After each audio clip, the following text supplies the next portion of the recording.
It was the autumn of terror. The year 1888. The place, Whitechapel, East London. A city gripped by fear. A killer loose in the shadows. 5 brutal murders each. More savage than the last stripped through the fabric of Victorian society. They called him Jack the Ripper. But did the terror truly end in 1888? Or did someone else take up the blade? A copycat, perhaps driven by obsession, or madness, or revenge. And at the center of it all, a name whispered across the decades. Aaron Kosminski. Was he the real Jack the Ripper? Was he falsely accused? Or was he the inspiration for a second wave of horror?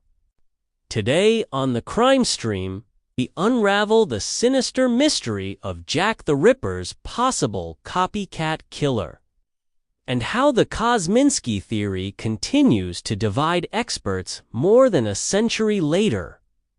Between August 31st and November 9th, 1888, 5 women were viciously murdered in the East End of London. All of them were poor. Most were sex workers. All died horrifically. The canonical 5. Mary Ann Nichols, murdered in Bucks Row. Annie Chapman, found in a backyard off Hanbury Street. Elizabeth Stride, throat slit, body untouched. Catherine Eddowes, found just 45 minutes later, brutally mutilated.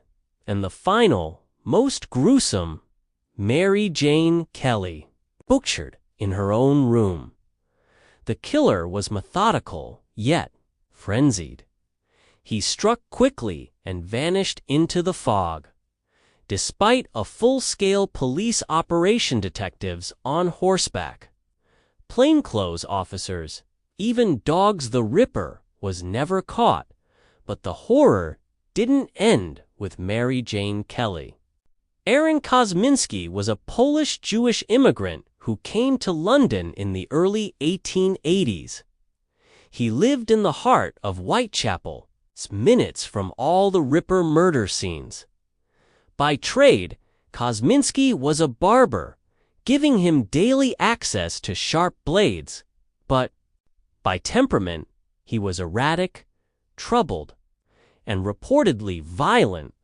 In 1891, just a few years after the murders, he was committed to Colney Hatch Asylum after showing signs of extreme mental illness, including paranoid delusions, auditory hallucinations, and a refusal to eat food prepared by others. According to Sir Robert Anderson, Assistant Commissioner of the Metropolitan Police, Kosminski was the man the police always suspected, but no charges were ever brought. Why? Because their star witness saw fellow Jarif to testify against him. Likely out of religious solidarity.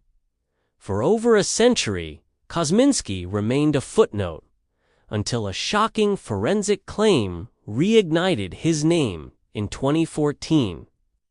A British author named Russell Edwards published a bombshell book naming Jack the Ripper. He claimed to have acquired a shawl from the scene of Catherine Eddowes' murder.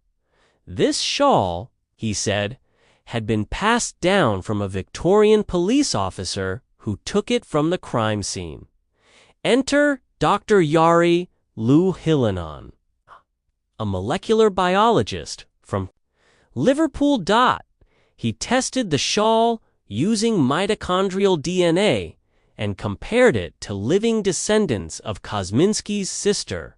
Result: a genetic match supposedly between Kosminski and traces found on the shawl. For a moment, the world gasped. Had Jack the Ripper finally been unmasked? But almost instantly, Skepticism followed. Mitochondrial DNA is not unique, shared by thousands. The provenance of the shawl is questionable. There's no police log confirming it was at the scene. The shawl was handled by dozens of people. Over a century contamination is highly likely. Still, the theory caught fire, and it revived deeper questions. Not just about Kosminski, but about whether he was acting alone. The Ripper murders officially ended in November 1888. But did the killing stop? In 1889, Alice Mackenzie was found with her throat slashed in Whitechapel. In 1891, Francis Coles was killed in similar fashion.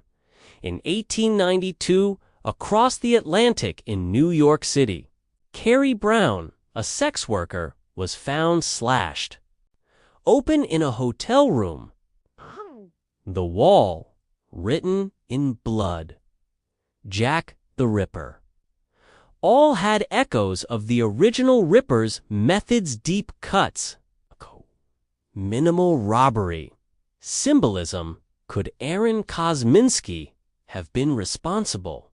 Possibly not. He was institutionalized in 1891 and reportedly under surveillance even before that. So who carried on the Ripper's legacy? That's where the copycat theory comes in. Some experts believe that the media frenzy around the original murders inspired other disturbed minds, eager for attention or acting out. Personal demons under the cloak of a legendary killer. Modern criminal profiling offers a sharper lens. The FBI believes Jack the Ripper was a white male, aged 25 to 35, likely unmarried, socially isolated, possibly. Had medical or anatomical knowledge familiar with Whitechapel's layout. Aaron Kosminski fits some of this. He was young, lived locally, and had a history of mental illness, but he had no known medical training. And his behavior in the asylum was passive, not sadistic. Could a killer that calculated one who evaded police, staged mutilations, and sent taunting letters truly descend into madness so quickly? Or did someone else pick up where Kosminski left off? Did someone imitate his methods and carry the terror into the next decade? Over 135 years later, we are still no closer to unmasking the Ripper. Aaron Kosminski may have been the man behind the murders, or he may have simply been a mentally ill immigrant caught in the crosshairs of a panicked city. Or maybe, just maybe, he lit the fuse for a copycat killer who would go on to spread terror far beyond the slums of East London. Jack the Ripper lives on, not in body, but in legend. In copycats, in every shadowed alley of our imagination. What do you believe? Was Kosminski the butcher of Whitechapel, or just a pawn in a larger, darker story? Comment below, like, subscribe, and keep watching the Crime Stream for more true crime deep dives that dig beneath the blood and into the mind.